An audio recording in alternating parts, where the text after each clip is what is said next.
प्रधानमंत्री नरेंद्र मोदी की अध्यक्षता में आज मंत्रिमंडल की बैठक हुई। इस बैठक में कई महत्वपूर्ण मुद्दों पर अहम निर्णय लिया गया।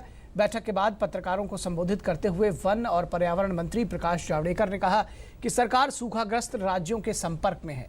उन्होंने कहा कि जिन राज्यों में सूखे की समस्या है उन राज्यों को तत्काल प्रभाव से पैसे जारी कर दिए गए हैं। प्रकाश जावड़ेकर ने बताया कि दाल की बढ़ती कीमतों पर अंकुश लगाने के लिए राज्यों को चेतावनी दी गई है। प्रदेश के सरकारों के साथ समन्वय स्थापित कर योजनाएं बनाई गई हैं, जिनका नतीजा कुछ दिनों में देखने को मिलेगा।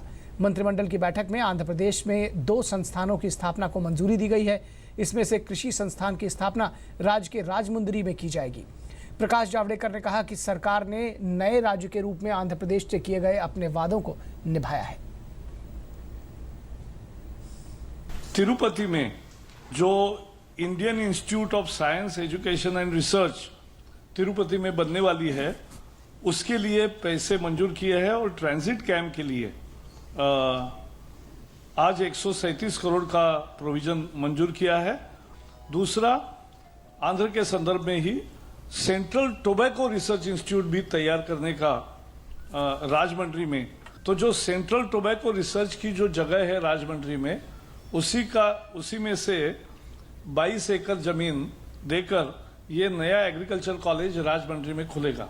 तो आंध्र के निर्माण के समय जो वादे किए थे उसी के अनुसार एक राजमंड्री में एग्रीकल्चर कॉलेज और एक Indian institute of science and education Tirupati में, ये 2 आज के कैबिनेट में मंजूर हो गए हैं। केंद्रीय मंत्रिमंडल ने वाधवानी ऑपरेटिंग फाउंडेशन और कौशल विकास मंत्रालय के बीच हुए समझौते को मान्यता दी।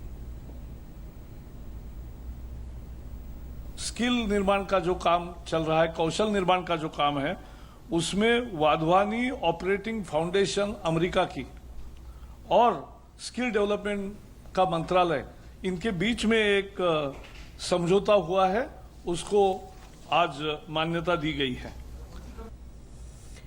केंद्रीय मंत्रिमंडल ने चिली समेत लैटिन अमेरिकी देशों के साथ व्यापार को बढ़ाने के लिए भी अपनी मंजूरी दे दी है।